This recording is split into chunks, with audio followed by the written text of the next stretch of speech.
Ei, sobe o grave e acelera, vrum, vrum, ninguém me pega, xera.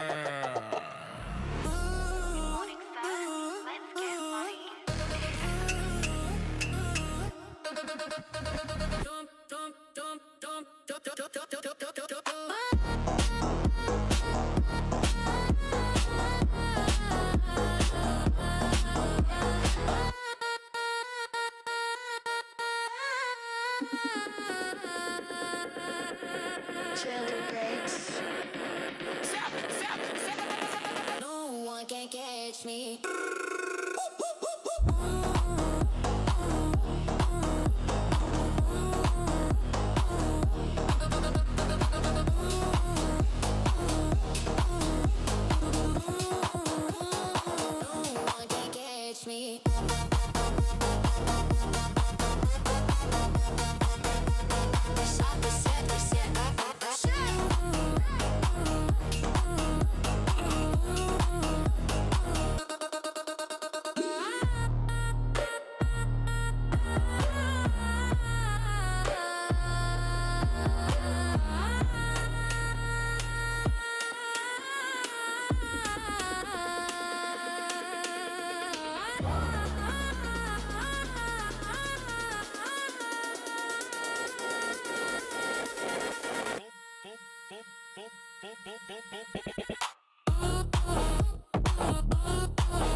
Ei, sobe o grave e acelera, vrum, vrum, ninguém me pega, xera.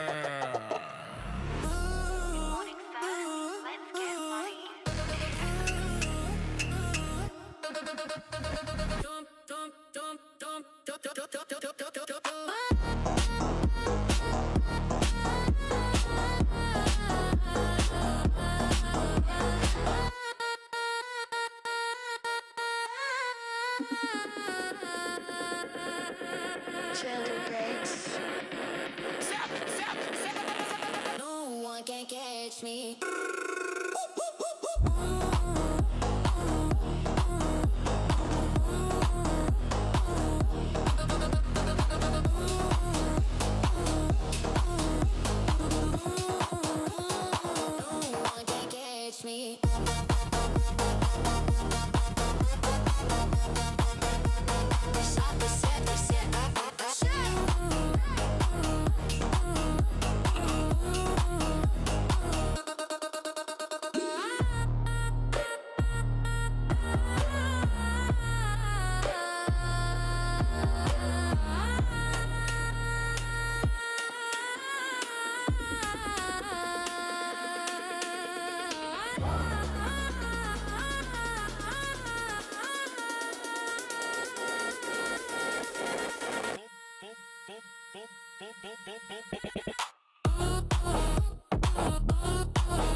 Ei, sobe o grave e acelera, vrum, vrum, ninguém me pega, xera.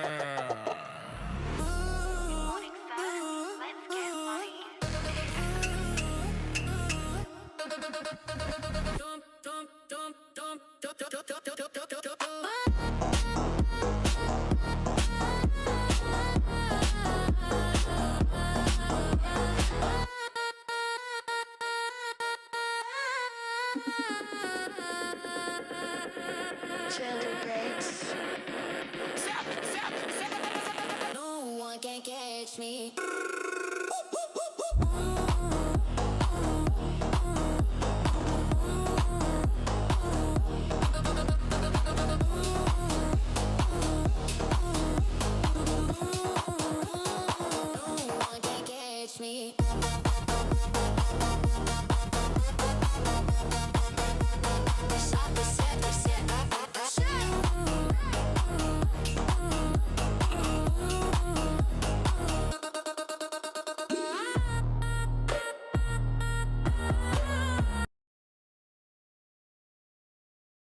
Mr. Galloway, what is your reply when people greet you in Arabic with Salam Alaikum? I've asked around, but now I look like a fool to my Arab neighbors. If someone says Salam Alaikum to you, you answer Wa Alaikum Salam. Peace on you. If you want to go the full Monte, you would say Wassalamu alaikum wa rahmatullah barakatuh. Mr. Galloway, what is your reply when people greet you in Arabic with Salam Alaikum? I've asked around, but now I look like a fool to my Arab neighbors. If someone says Salam Alaikum to you, you answer Wa Alaikum Salam. Peace on you. If you want to go the full Monte, you would say Wassalamu alaikum wa rahmatullah barakatuh. Mr. Galloway, what is your reply when people greet you in Arabic with Salam Alaikum? I've asked around, but now I look like a fool to my Arab neighbors. If someone says Salam Alaikum to you, you answer Wa Alaikum Salam. Peace on you. If you want to go the full Monte, you would say Wassalamu alaikum wa rahmatullah barakatuh. Mr. Galloway, what is your reply when people greet you in Arabic with Salam Alaikum? I've asked around, but now I look like a fool to my Arab neighbors. If someone says Salam Alaikum to you, you answer Wa Alaikum Salam. Peace on you. If you want to go the full Monte, you would say Wassalamu alaikum wa rahmatullah barakatuh. Mr. Galloway, what is your reply when people greet you in Arabic?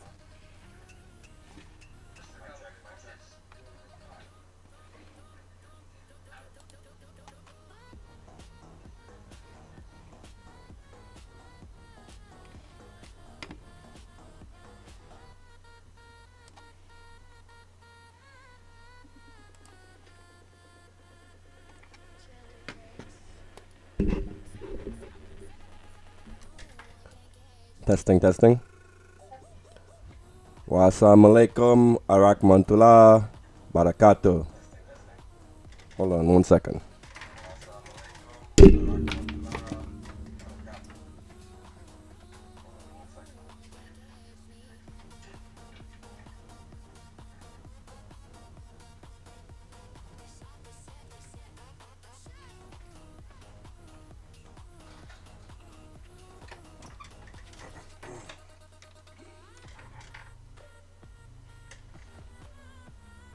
Okay, I'm back. Assalamu alaikum. Gather round, children, gather round. My fellow Trinidadians and Tobagonians, brothers and sisters of this blessed twin island of Republic. Today is, what today is? Today is Tuesday, no, Tuesday? No, today is Wednesday, March 11, 2026. Our blessed Prime Minister, Kamla Persad Bissessar, the mother of our nation, is on her way back home from the United States. She has concluded high-level talks with Donald Trump at his Shield of the Americas summit in Dover, Florida. The photos are everywhere, the greetings, the smiles, the handshakes. Trump even joked about her name. I like Kamla better. And the crowd laughed. It all looks friendly, diplomatic, full of promises. But let me ask you, what gifts is she really bringing back to Trinidad and Tobago? The mother of the nation is away, and we are here like anxious children awaiting to see what gifts she will bring back to the family. We are told this summit was about regional security, fighting cartels, prosperity, and cooperation. Fine words, but look closer. Trinidad and Tobago has already opened our airports to U.S. military flights. U.S. Marines have been in Tobago installing and upgrading radar systems. The new America's Counter-Carter Coalition has been signed, and now, after this personal one-on-one with Trump, what else is coming?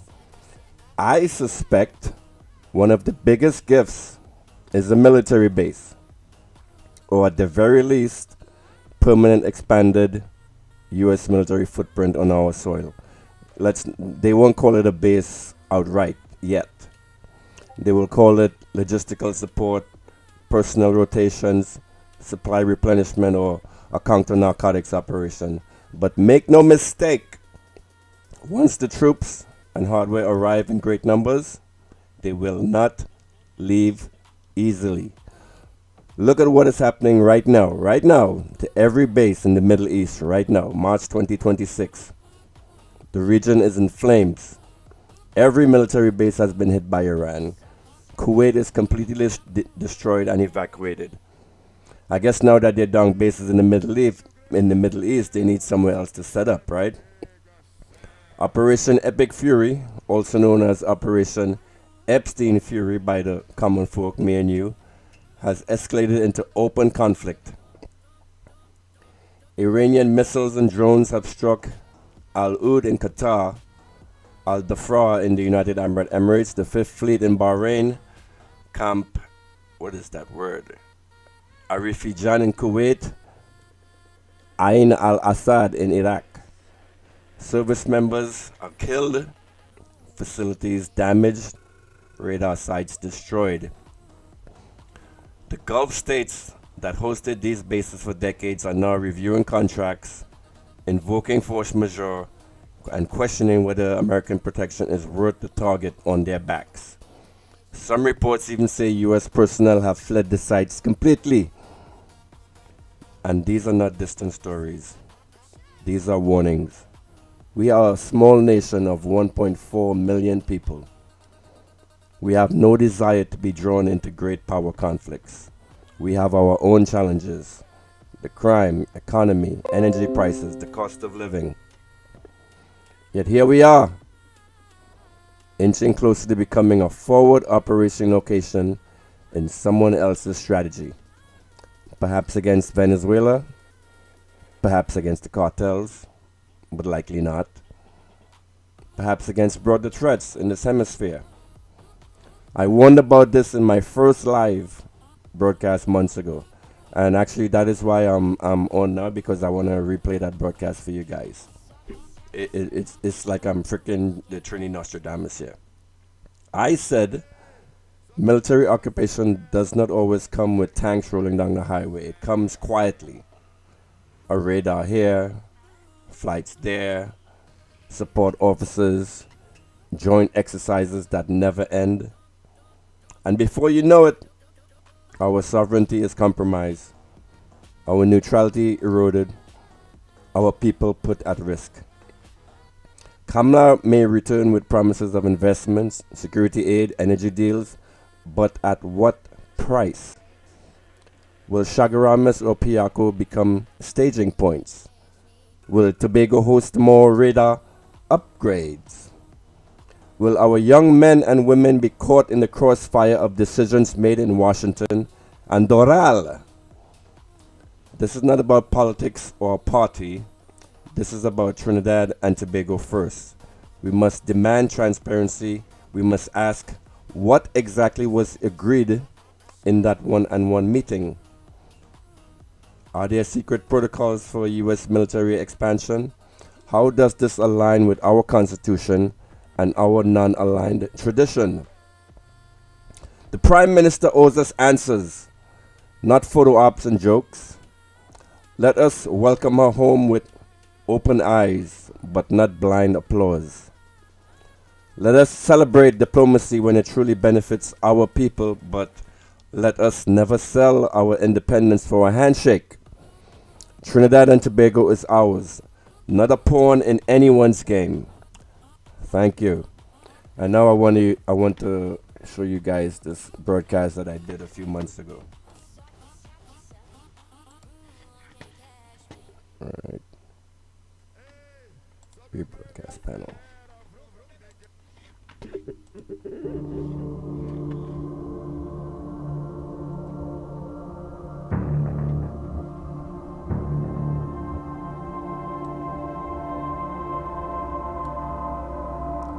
Testing. And this video is actually significant because it was removed off of YouTube So this what I'm doing right now is actually to preserve the original video that was uploaded by this author. I don't know who it was. So give him credit, the original author of this video that I'm about to replay.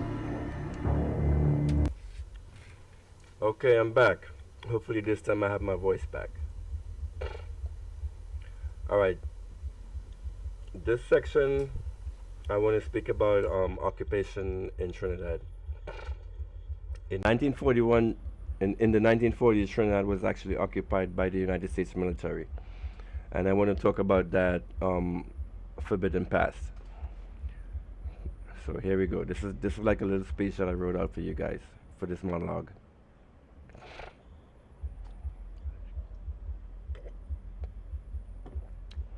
Good evening, and welcome to a forgotten chapter of history. This one takes us to the tropical shores of Trinidad and Tobago in the 1940s, when the United States set foot on this Caribbean nation's soil, not as conquerors in a traditional invasion, but as strategic allies in a world at war.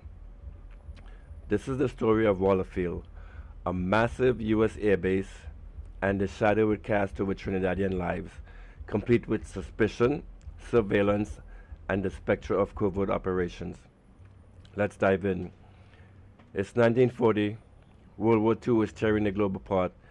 Nazi submarines prowl the Caribbean, threatening British shipping routes, critical to the Allied effort. Trinidad, a British colony at the time, becomes the focal point. In September 1940, the U.S. and Great Britain strike the destroyers for bases agreement. The U.S. hands over 50 destroyers and in return gets long-term leases for military bases across Caribbean territories, including Trinidad.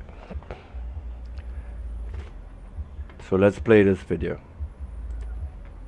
In 1940, war raged across the globe, but far from Europe's front lines, the quiet island of Trinidad was about to change forever. As Nazi U-boats prowled the Atlantic, the United States struck a secret deal with Britain. In exchange for old warships, America would gain access to British bases, including one in Trinidad. Almost overnight, thousands of U.S. troops arrived. The invasion had begun, without a shot fired. Within months, the island was buzzing with construction. Dense forests were cleared for airstrips, barracks, and radar stations. Fields turned into runways. Villages gave way to military zones. Over 10,000 American troops arrived, bringing trucks, bulldozers, and concrete, and changing everything. Locals watched in awe as a quiet colony became a frontline outpost in the war against Hitler's Atlantic threat. Trinidad became the Allies' silent guardian of the Caribbean. From its new airfields, American planes soared into the vast blue, hunting deadly German U-boats lurking beneath the waves. Convoys loaded with vital oil and supplies passed through these waters, shielded by radar eyes and anti-submarine patrols. Every mission was a tense battle against an invisible enemy, where a single mistake meant disaster. For locals, life changed overnight. New roads, airfields, and jobs arrived. But so did military checkpoints, curfews, and culture shock. All right, hear that point? So did military checkpoints, curfews, and what? Culture shock. So this current government of Kamla Bissessar has voiced her approval of having troops on Trinidadian soil. So the point of me playing this video is I want to show you guys what is going to happen to Trinidad when these troops come in. So when they came in the last time, they formed like there was this rage and battle against communism. Hold on, let me check this was right. Oh, I'm not. I was pretty good. Okay. So when the United States came into the United States in the 1940s, there was a battle against communism. So one of the things they did when they came into Trinidad is they formed like a surveillance network where they started to surveil all of the islands in the Caribbean for communism, because around this time Cuba was acting up. So So in addition to excuse me. So in addition to the military bases patrolling the waters for submarines, it was actually acting as a surveillance station for the United States intelligence department, where they were trying to root out communism. And what they ended up doing was they turned the citizens of Trinidad against each other, where they had one set of citizens spying on the next to see if they were doing bad stuff. So this is the stuff that we are inviting onto our island when we say we want occupation, because we're going to have a bunch of Americans, a bunch of gringos. They're going to come in here acting a fool, acting for IDs, and basically oppressing the citizens. And I believe it deep down in my heart that this state of emergency is actually part of this plan to destabilize Venezuela. But let's continue with this video. US dollars flowed into the island. I and called with it them pretty came good, didn't I? Coca-Cola, swing music, and southern accents. Some Trinidadians found work with the Americans. Others bristled at their presence. The island was no longer just a colony. It was a crossroads of empire and a quiet front line. As the months passed, tension simmered. How you doing, Val? Occasion followed the soldiers overseas. This is the first stream I had ever did, and what is so funny is they're talking about exactly what we're going through right now. Local resentment grew as bars, even in a land where most people looked like them. Local resentment grew as bars banned Trinidadians to serve only white Americans. Fights broke out. Communities were divided. Behind the uniformed smiles and swing music, a different kind of war was brewing, one of dignity, race, and respect. In 1942, the war turned deadly. German U-boats reached Caribbean waters, sinking tankers within sight of Trinidad's coast. Explosions lit the night skies as... And this is actually true. I was speaking to someone on WhatsApp yesterday, and they were telling me that their grandfather used to actually provide supplies to the Germans when they actually came here. But I was asking him, how is it possible we at war with the Germans? We have United States troops occupying Trinidad, but yet somehow Trinidadians were supplying the German U-boats with cricks and all this stuff. So what I came up with is maybe the fishermen were hooking up with the German U-boats in open water, and then that's how they would transfer the supplies. Because I really don't see German U-boats actually coming and docking in Trinidad. That needs like special facilities and whatnot. So that was a story I was having yesterday with someone through WhatsApp. That is what made me go look for this video. And it's so funny that everything that I spoke about, this was what, July? You can apply to what is happening today. Oil fires raged offshore. The American bases kicked into high alert. Searchlights scanned the waves, depth charges echoed in the deep, and coastal guns stood ready. For the first time, Trinidadians realized this was no distant war. The enemy was here. Despite the danger, life in Trinidad adjusted to wartime rhythm. Schools held drills. Radios crackled with news from Europe. Blackout curtains went up at dusk. Calypso singers wove the war into their lyrics, blending local humor with global headlines. Bazaars sold rations alongside war bonds. For many, it was surreal. Caribbean sunshine, German torpedoes, and American uniforms, all part of daily life now. The war brought new opportunities. Thousands of Trinidadians took jobs in transport, construction, and clerical work. Some even trained alongside Americans in support roles. But the gap remained, between those who served and those who saluted, between locals and occupiers.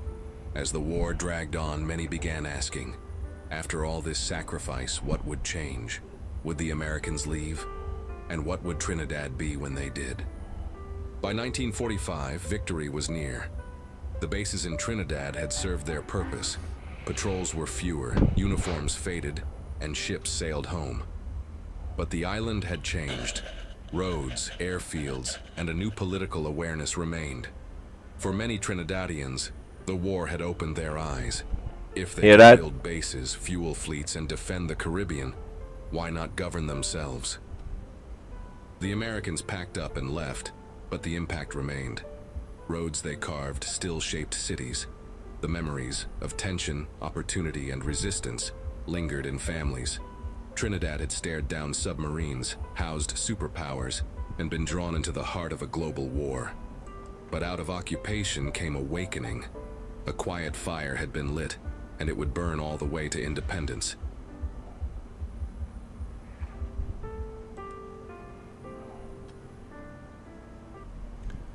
That's a very good video. Credit to the author, whoever made this video. This video is now taken off of YouTube and anywhere off the internet. So this is the only place where you can see that video that was just played. I don't know why it was taken down. I'm not exactly sure.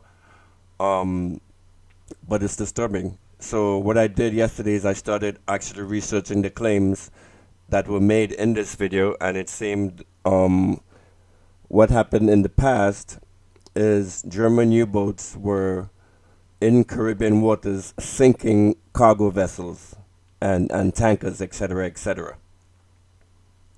What is happening today? Right now, the United States is at war with Iran. And right now we see each of those countries sinking each other's tankers and supply vessels and stuff.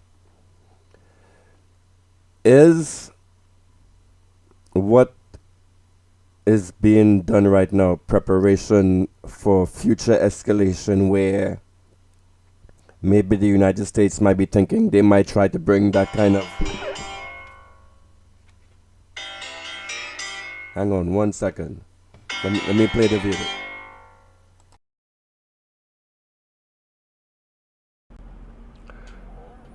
The US didn't just build airfields, they built intelligence networks.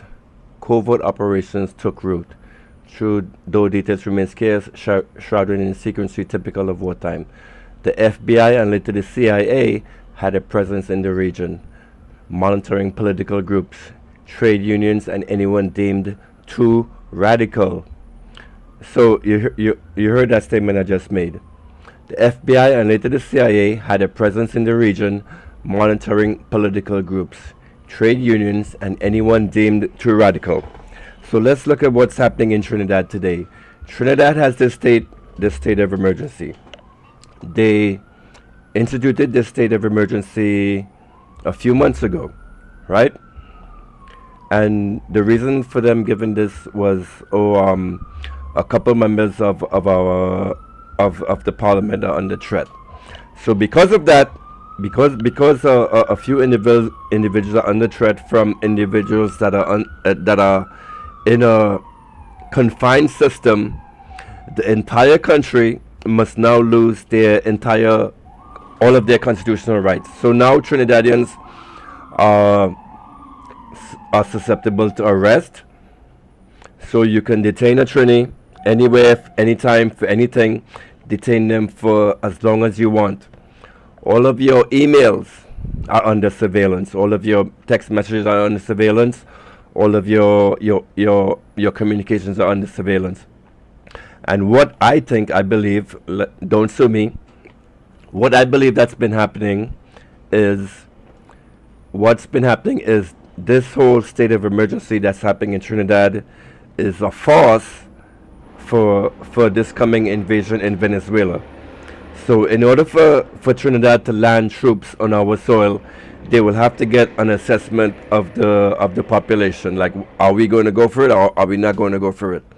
So what has been happening right now with this state of emergency, I believe, is a grand data collection operation where just like what's happening in America right now with the total person awareness program, where everything you do as American is put in the database. Something similar like this is happening in Trinidad. That is why they need to strip away your constitutional rights in order to get this done. I was pretty good. So, And all of that is being done we by have the the way. state of emergency for people under threat, but yet, of a couple days ago, And another thing that I found funny is like seriously, you if you go back in time, um, like all of the regulations they're trying to bring now, like with social media and all of that stuff, is the same exact stuff they did like on a similar level back in the 1940s when Trinidad was occupied.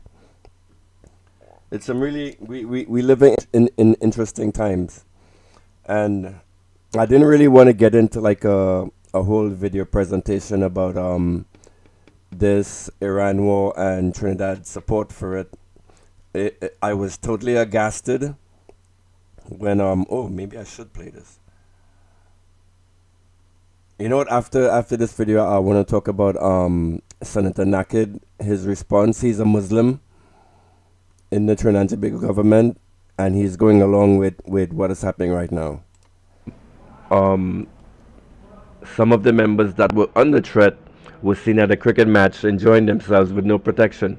So, is this really real? You should ask yourself. And why are you, and I want you to think about the ramifications of this. If we were to be occupied, anything you say in against to the occupation force, you will be subjected to arrest. So, Holy shit. And I said this in freaking July. Look at what is happening right now, y'all. I'm like the Trini Nostradamus.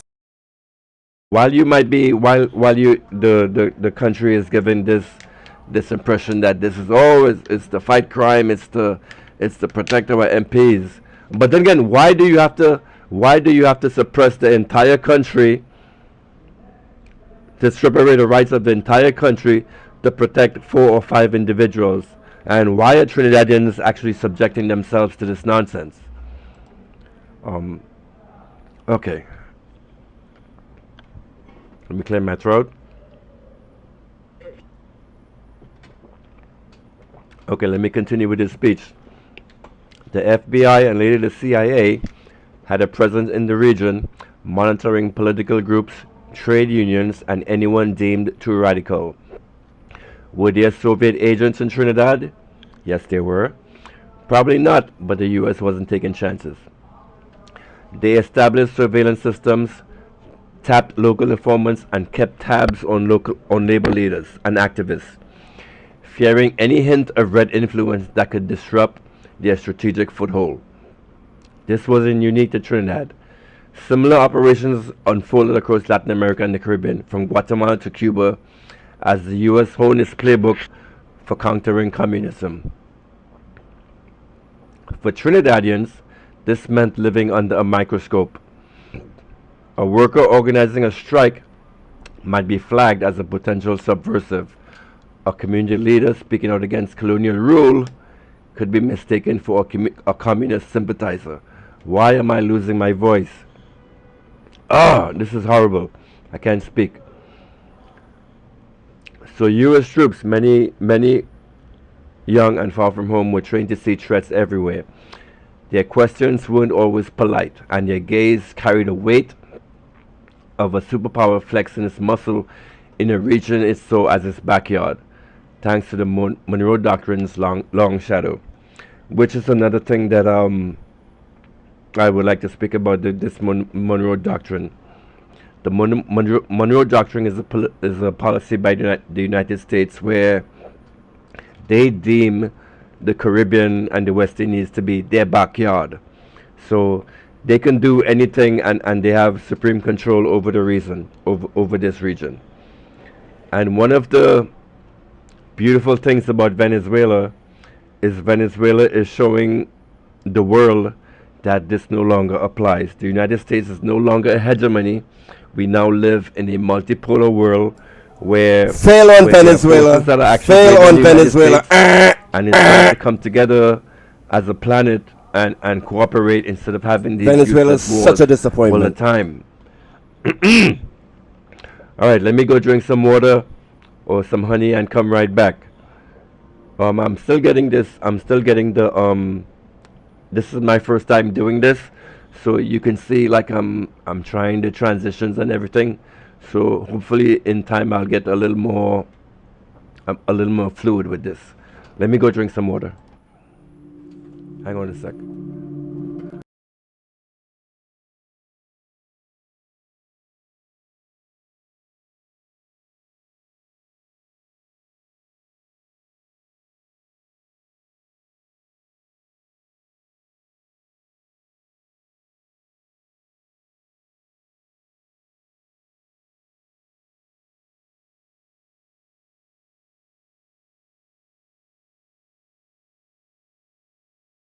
ما اونچه باید بکنیم انجام میدیم، اونچه باید گفت هم گفتیم و خواهیم گفت. من جان ناقابلی دارم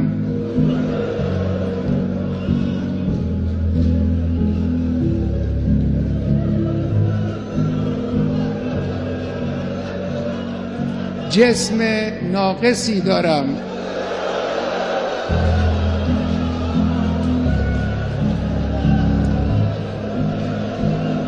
اندک آبرویی هم دارم که این را هم خود شما به ما دادید. همه اینها رو من کف دست گرفتم، در راه این انقلاب و در راه اسلام فدا خواهم کرد. اینها هم نثار شما باشه. سید ما، مولای ما، دعا کن برای ما. صاحب ما تویی، صاحب این کشور تویی، صاحب این انقلاب تویی. پشتیبان ما شما هستید. ما این راه رو ادامه خواهیم داد، با قدرت هم ادامه خواهیم داد. در این راه ما رو با دعای خود، با حمایت خود، با توجه خود پشتیبانی بفرما. بسم الله الرحمن الرحیم. Hey Ricardo, what's up? اذا جاء نصر الله والفتح ورأيت الناس يدخلون في دين الله أفواجا فسبح بحمد ربك. So, ladies and gentlemen, the United States and Israel murdered this man, the religious leader of Iran. Damn, why this should get me emotional? I had actually did these slides last week, but for some reason I just didn't want to go live. But so they painted this man as a criminal, as a demon, and it's so fucked up that we have to learn about great leaders after they're killed. Look at how children admired this man. شما اول بزرگ بشید، انشالله قدرتون بلند بشه، درس بخونید و عالم بشین و انشالله برای اسلام مفید باشید. یه 80-90 سالم عمر کنید بعدم شهید بشید. No, wait. Let me get to the main point. I wanted to focus on Naked. Where is this video? Oh shit, I'm crying.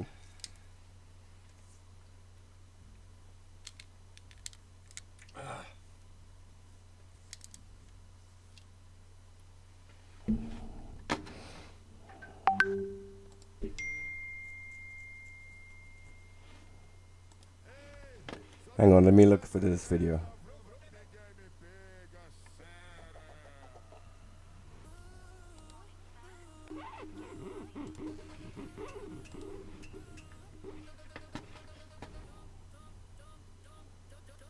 Good afternoon, Ramadan Mubarak, if you observe. Ramadan Kareem, I do. All right, great. So the government is facing some criticism for its position on the support for the attacks against Iran in the Middle East. As a Muslim who's observing Ramadan, what's your thoughts on that? On those, I keep to myself. Shame on you, Naked! My sympathy, my support are with my Muslim brothers and sisters, And the views of the party is the view of the party, and we follow our leader.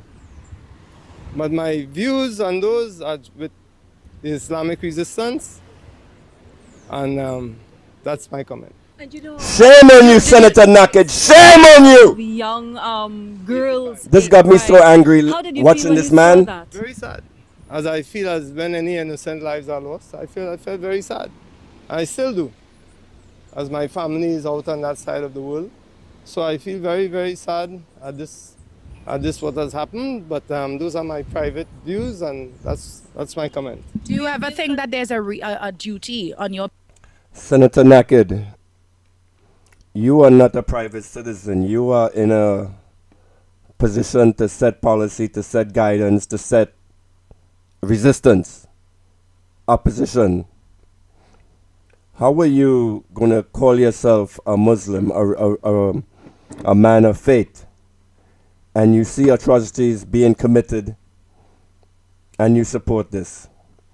The opening act of this war with Iran was the murder of 165 school children. And the immediate response by the Trinidad and Tobago government was outright support for this. Here it is. So on February 28, 2026, I think this is the second draft, because the first draft after when it started coming out that schoolgirls were killed, they pulled their first their first wording, and they came up with the second one. The Ministry of Foreign and CARICOM Affairs wishes to express its support for the continued actions of the United States of America aimed at preventing oppressive regimes from acquiring nuclear weapons capabilities that would jeopardize international peace and security. The proliferation of such weapons is a grave threat to the global community. The ministry expresses sympathy for all loss of life due to events occurring in the Middle East and reaffirms our support for the peaceful existence of all persons. The ministry stands in firm solidarity with our brothers and sisters in the Gulf, including those in the United Arab Emirates, Kingdom of Saudi Arabia, Bahrain, and State of Qatar, who have come under attack, and condemn in the strongest possible terms any acts of aggression that threaten their sovereignty, security, and stability.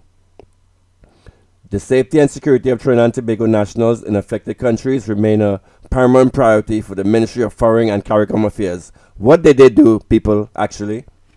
In the weeks since this happened, what has the Trinidad and Tobago government done to help their citizens in Bahrain or the UAE?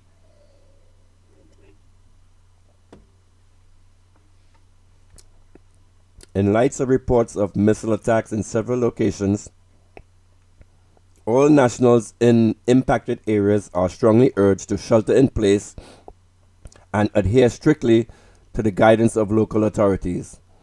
The ministry further advises all citizens to refrain from travel to the Middle East at this time. These precautionary measures are taken solely in the interest of protecting the well-being of our nationals. As previously indicated, the Ministry of Foreign and CARICOM Affairs continue to monitor closely the evolving situation in the Middle East and to engage with international partners as appropriate. Nationals in the region are strongly encouraged to take the following precautionary actions. Remain vigilant and stay informed by monitoring credible news sources and official advisories. Register promptly with the Ministry's registration system for nationals abroad. They gave the website. Ensure that all travel documents are valid and up to date. Comply fully with safety and security directives issued by local authorities. Identify the nearest emergency shelter in the event of escalating hostilities. Develop contingency plans for departure where personal safety may be at risk. For further information or consular assistance, nationals may contact the ministry at consular@foreigngov.tt. So, right after it came out that the school nationals were taken out with a double tap missile strike, your government came out with support of this. Where is this other one?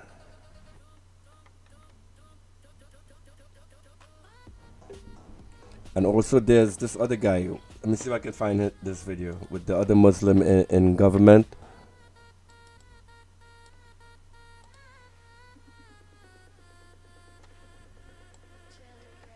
I didn't prepare to do this stream. Here it is.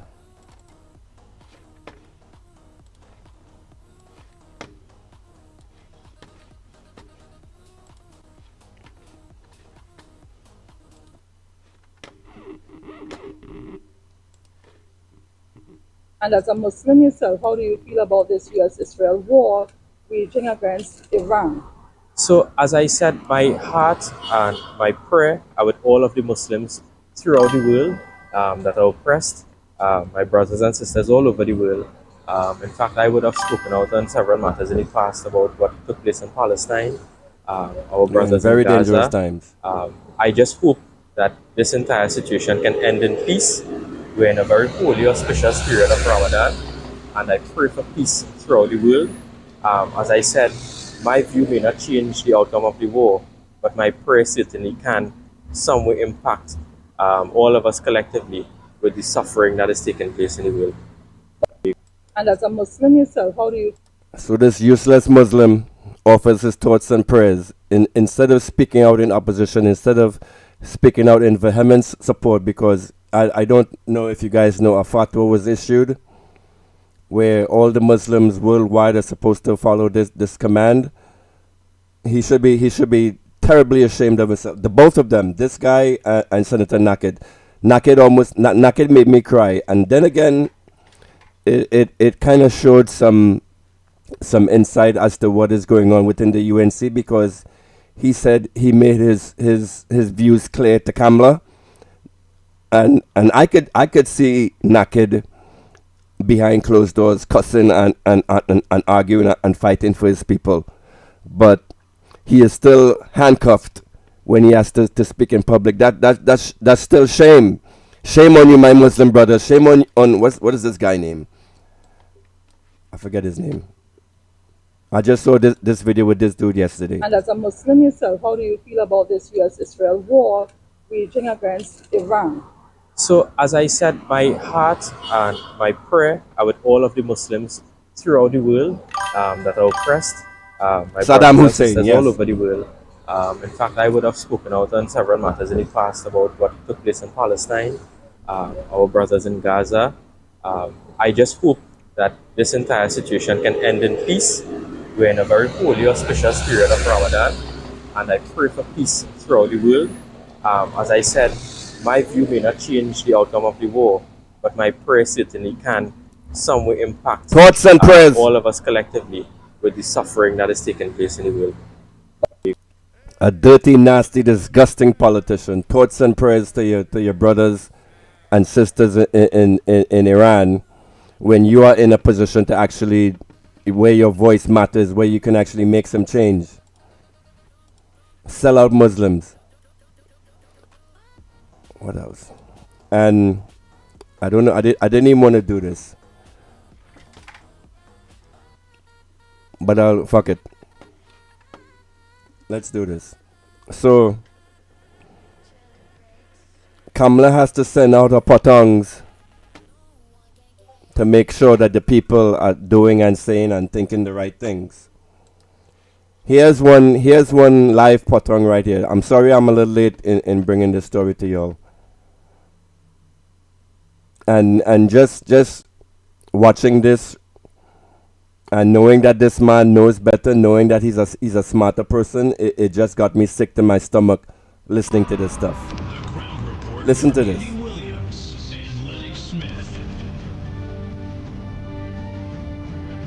Well, that's what took place after we left on Friday. I thought it would have been after Ramadan. Ah, you can't see it. It is what it is. And you all know the story. The supreme leader of Iran was killed with a lot of other people.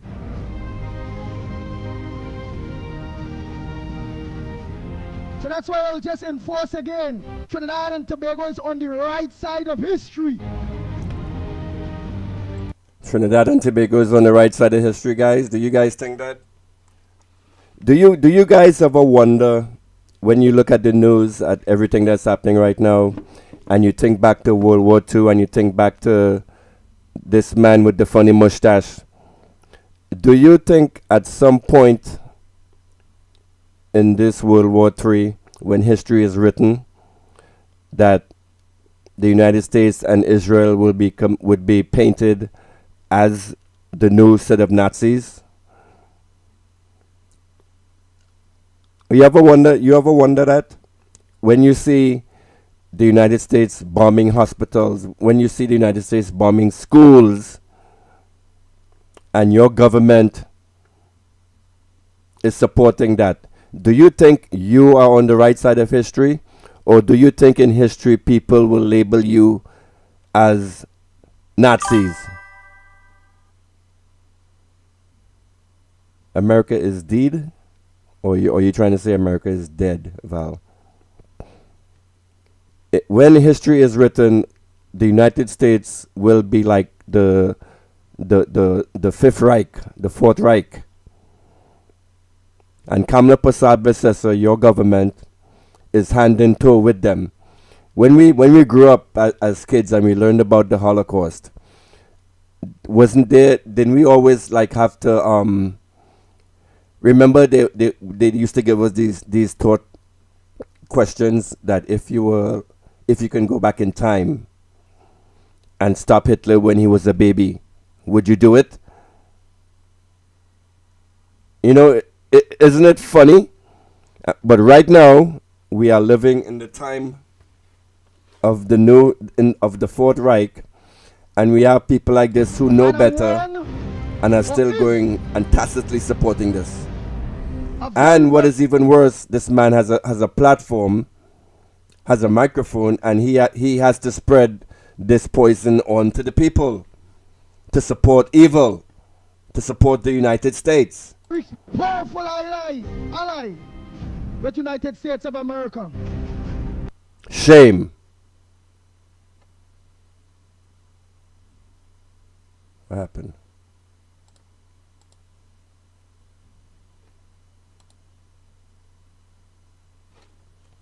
The audio just got cut off. The Ground Report with Andy Williams and Lennox Smith.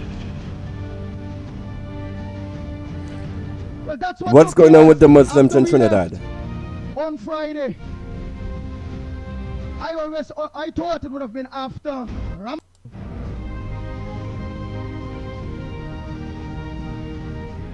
So that's why I'll just enforce again. Trinidad and Tobago is on the right side of history. And I won, or is, a very, very powerful ally with United States of America.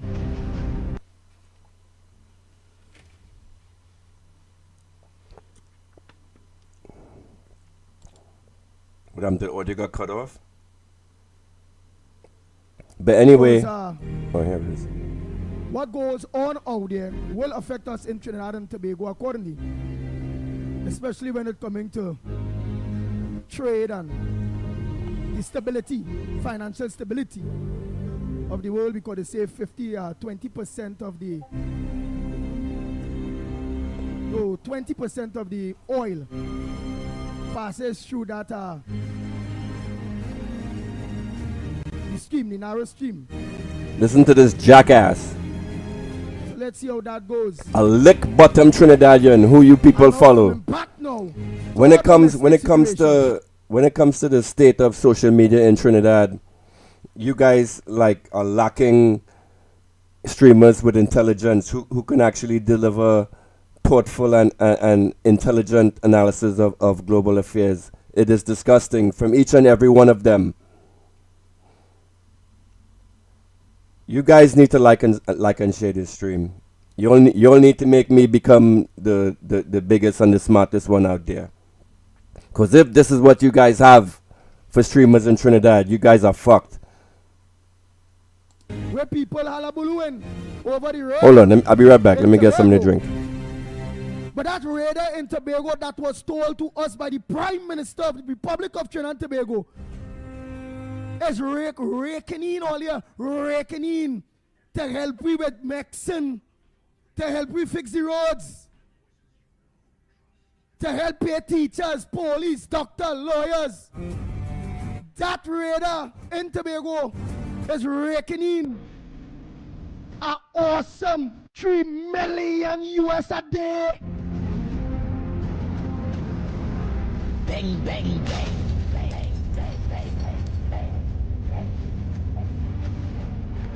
Trinidad and Tobago, let hear what I say. For those of you in your maxis, in your taxis, that might just take false news, propaganda, and people that don't want the best for Trinidad and Tobago.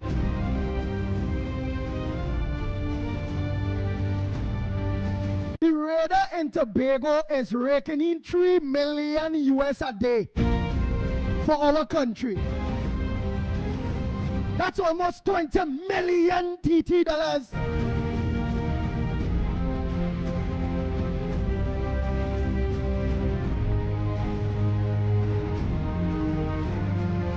PNM don't leave the country broken. No money. They borrow out everything. They scandalize everything. They misappropriate everything. They thief out everything. Tell the government can't say open back CPEP, Europe, them think it full. They can't. It have no money. But them can't say that. The pitbull could say that. Because they don't want to deter promising investors. Which you can't tell a man, you in business of fish, but half of your fish ain't good. The man come and invest in your business. This is the poor excuse that you have for streamers in Trinidad and Tobago. And you have these men, and you all have these men confuffling your heads when it comes with this thing in Iran. This is why it is so important for you all to do your own research. Hold on. Isn't it so funny that slides that I had up? Where is it?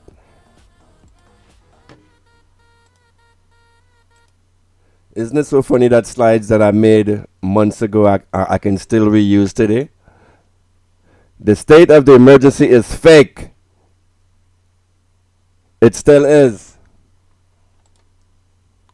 But anyway, that's pretty much what I have to say. Like, you guys, the Muslims in Trinidad, wasn't there this thing where they're saying that Trinidad and Tobago was the place where the most militant Muslims come out?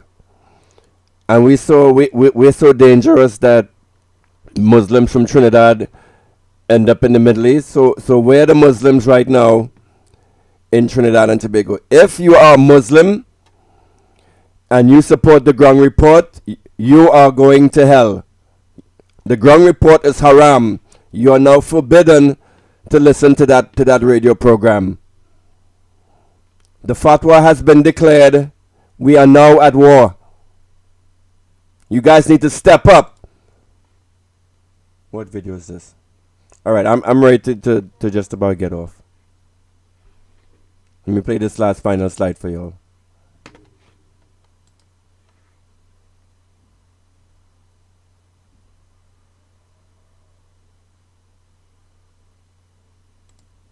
Strait of Hormuz. What impact will it have on the entire world, and which country will be affected the most? First, let's understand what the Strait of Hormuz actually is. It is a small area of just 33 kilometers located between Iran, Oman and the UAE. It is a narrow sea passage through which almost 20% of the world's oil supply flows, nearly 17 million barrels every day. This oil comes from 8 countries located in the Persian Gulf, including including Iran, Iraq, Kuwait, Bahrain, Qatar, Saudi Arabia, and the UAE for the United Arab Emirates. Saudi Arabia, Kuwait, and Qatar, 90% of their oil exports pass through this narrow route to reach the rest of the world. If Iran blocks the Strait of Hormuz, following countries will suffer the most damage. First is India, because it imports 85% of its oil, and 60% of that comes from Middle Eastern countries like Iraq, Saudi Arabia, Kuwait, and the UAE. Fuel prices in India would skyrocket, and as a result, everything related to oil and all industries would face severe disruption. Industries could shut down, there would be job losses, and the economy would be severely affected. The second most affected country would be China. China is the world's largest oil importer, bringing in 10 million barrels of oil every day. 40% of China's oil imports pass through this Strait of Hormuz. Although China has built oil pipelines with Russia and Central Asia, they don't even fulfill 20% of its energy needs. So, if the Strait of Hormuz is blocked, China's economy could suffer a massive blow, and if China's economy is shaken, its effects will be felt all over the world. The third most affected country would be Japan, as it imports 90% of its oil, and 75% of that passes through the Strait of Hormuz. The fourth most affected country would be Saudi Arabia. 80 to 90% of Saudi Arabia's oil goes to the rest of the world through Strait of Hormuz, while only 10% goes to Europe via its Red Sea coastline. So if this choke point is blocked, Saudi Arabia's economy will be heavily impacted. Imagine that a country suddenly loses 80 to 90% of its revenue. What would happen to it? Something similar could happen to Saudi Arabia. There's also a high chance that Saudi Arabia might send in its military to reopen the route, and that could make the situation even worse. Fifth is Pakistan, which gets about 90% of its oil through the Strait of Hormuz. This oil meets around 27% of the country's energy needs. So if the route is blocked, prices in Pakistan could rise sharply. But there's an interesting twist. Since Pakistan shares a border with Iran, and several government reports suggest that 35% of Pakistan's diesel comes unofficially from Iran. So if the strait is blocked, Pakistan might turn to Iran for oil, either quietly or through an official deal. Next in line is the UAE, because as nearly as 72% of its oil exports rely on this Strait of Hormuz. The country does have a backup option, the Habshan-Fujairah pipeline, which allows it to bypass the strait and export up to 60% of its oil. But for a major economy like the UAE, losing the remaining 40% would still be a serious blow. Next comes the European countries like France, Germany and Italy, which on average get 10% of their oil through the Strait of Hormuz. A blockade here would hit them hard as well. Globally, experts warn that oil prices could soar past $150 a barrel, causing widespread inflation and possibly triggering a major global recession. So this small 33-kilometer area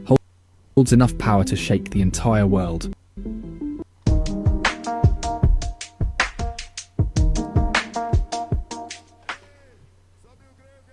Okay, let's go back to my first slide.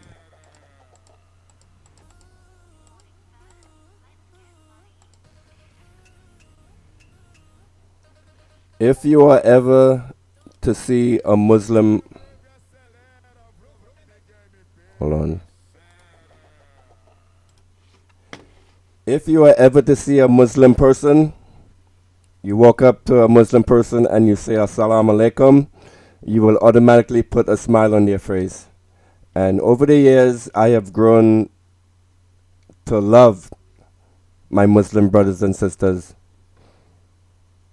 Like one of my best friends outside is a Muslim, and we're always talking about the war in Iran. So you see a Muslim brother or sister, this is how you greet Mr. them. Galloway, what is your reply when people greet you in Arabic with Salam Alaikum? I've asked around, but now I look like a fool to my Arab neighbors. If someone says Salam Alaikum to you, you answer Wa Alaikum Salam, peace on you. If you want to go the full Monte, you would say Wassalamu alaikum wa rahmatullah barakatuh. Wassalamu alaikum wa rahmatullah barakatuh, my brothers and sisters. And with that, we come to the end of the Slimy Show. Hold on, let me put on an appropriate ending slide for y'all.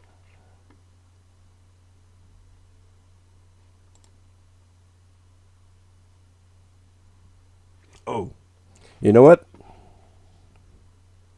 Let me give you like a preview of what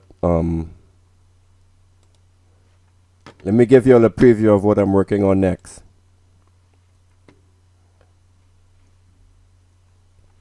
Trinidad's pedophile class.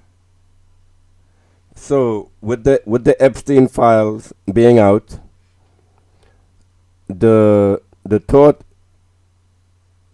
goes back to this guy. Should I do this presentation right now?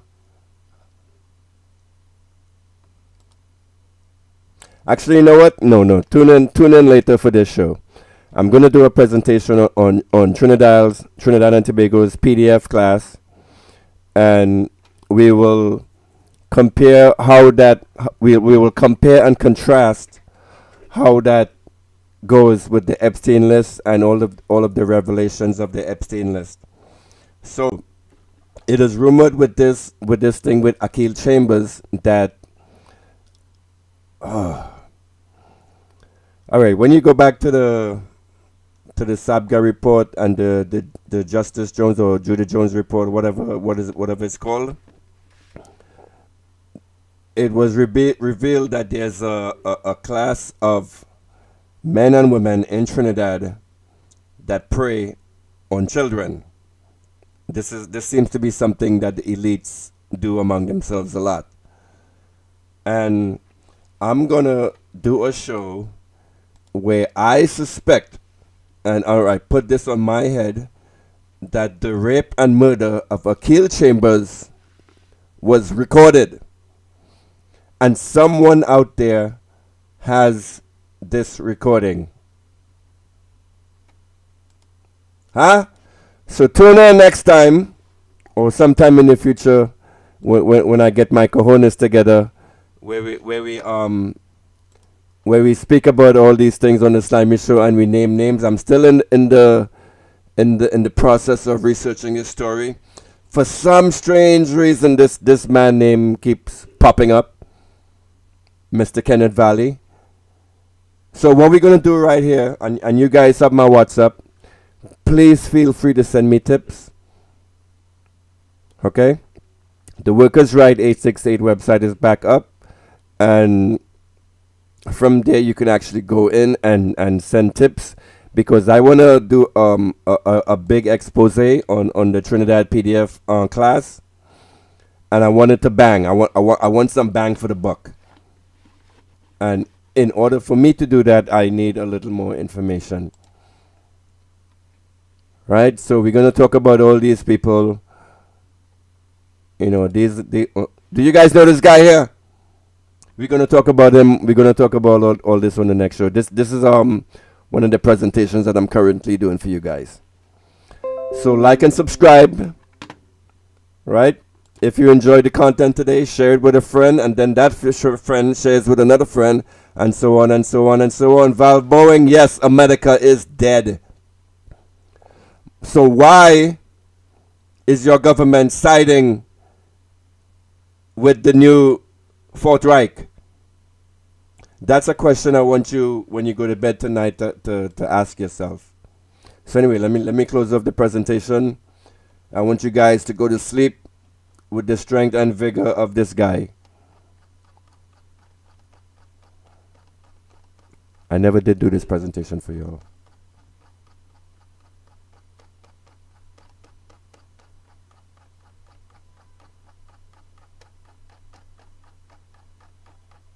My God.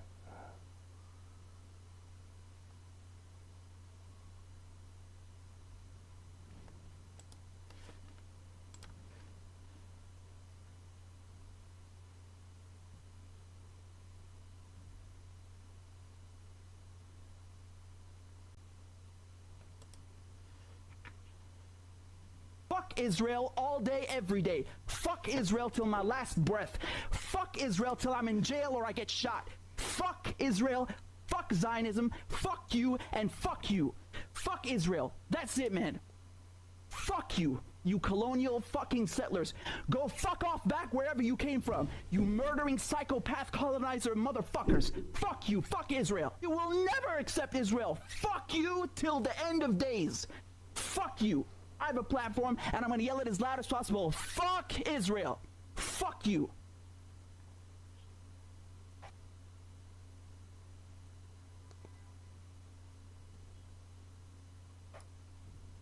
Thanks for tuning in, everybody. Good night. Good night, everyone. Thank you for tuning in to the Slimy Show. I'll try to be back sometime this week once I finish up this presentation with the Epstein stuff. That's the next presentation I'm going to do for you guys. Anyway, have a good